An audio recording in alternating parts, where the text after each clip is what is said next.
So I started playing violin when I was young and started playing piano after that, and then fell in love with rock music and decided I wanted to be a drummer.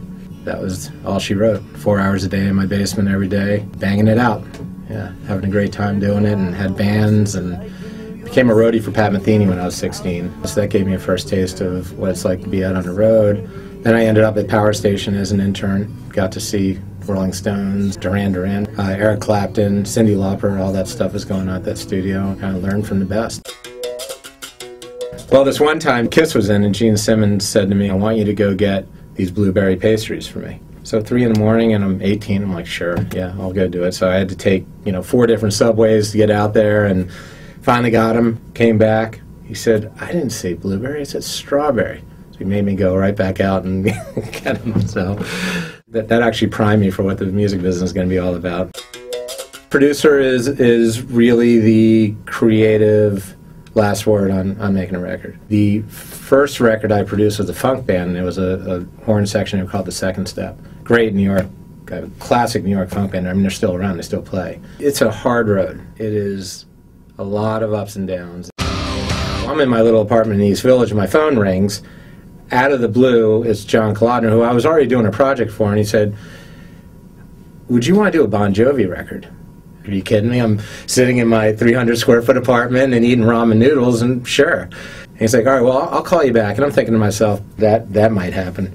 And then the phone rings 2 seconds later, and it's a woman who worked for the head of A&R at Island Def Jam and said, has John Bon Jovi called you yet? And I was like, no, John Bon Jovi has not called me yet. My call waiting comes on, and I click over, and I say hello, and I said, is this Luke? I said, yeah, it's John Bon Jovi.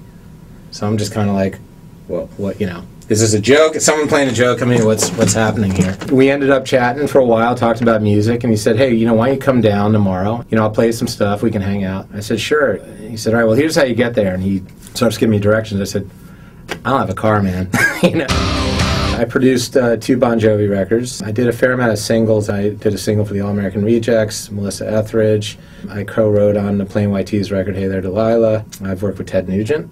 I've worked with the Damn Yankees, a band called Summer Camp, Rival Schools.